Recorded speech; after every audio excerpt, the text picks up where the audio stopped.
Shooting? He didn't have time to think. He just held on. The bike swerved as the water sucked and dragged at it. A log bashed against the headlights, then was gone. For a second, Arjun thought the flood had captured them, but the bike suddenly straightened, heading to the right now through shallower water. A sign flashed by on the side of the road, Johnson's Lookout. Of course. The lookout was only a knob of a hill, but it had a view across the whole riverbend and paddocks, the sunflower crops and canola all the way to town. With luck, a lot of luck, the flood wouldn't rise that high. "Look out, Johnson! Here we come!" yelled the rider. The motorbike broke out of the water, the engine spluttering, surged briefly uphill, then skidded to a stop in the car park at the top of the lookout, next to the rubbish bin fastened onto its concrete plinth, the lookout's only decoration. The rider stopped the engine, then slid off. Her hands in her leather gloves trembled slightly as she undid her helmet. She was old, far older than Arjun had realised, despite her jeans and farm boots. Her hair was short and grey, her skin the wrinkled brown that came from decades of sun, not smooth brown like his family's. Nanny was proud she had no wrinkles. Nanny could sit on her grey hair.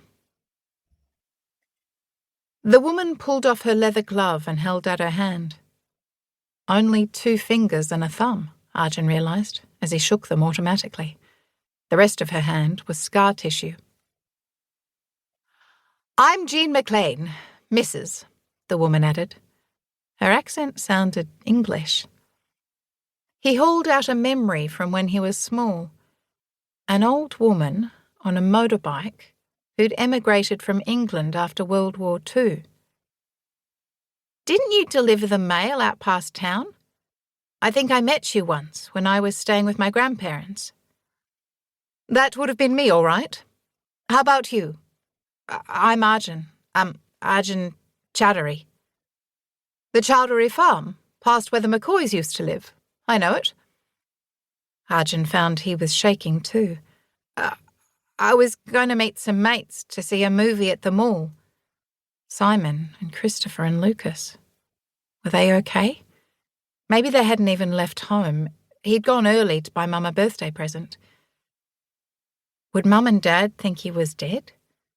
If only there was a public phone box up here on the lookout. There wasn't even a seat or a barbecue, just the rubbish bin. "I was going to the mall to buy a pair of pyjamas. Picked the wrong day for it, didn't we? Idiot councillors," Mrs. McLain added. "This side of the river floods every time there's a storm on the mountain slopes upriver. That's why the soil's so good for cropping down here. All that lovely silt has been washing down for hundreds of thousands of years. And those council engineers who thought that levee could stop it.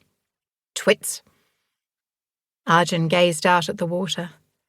The flood had changed, no longer leaping dragons surging after them, but a vast, sly creature, slowly lapping around the hill, inexorably rising, slow now the wave had spread out over so much flat land. He watched the water cover yet another tussock as it crept towards them. How could something so deadly be so silent? It stank, too. An accumulation of dead leaves, animal droppings, and something that belonged to the flood alone. He shaded his eyes to stare into the distance. The world all around them was water, till it reached the higher banks on the far side of the river. The mall was just a stretch of roof and wall, glaring metal in the brown water. What about the people inside the mall? Another 30 seconds and he'd have been in there too. "Hopefully everyone got up to the second floor and can get up onto the roof." Mrs. McLain shaded her eyes too with her 3-fingered hand. "Should be safe up there as long as the water doesn't rise much more." "What if they're outside?" Mrs. McLain shrugged. "You mean they drowned?" Arjun said sharply.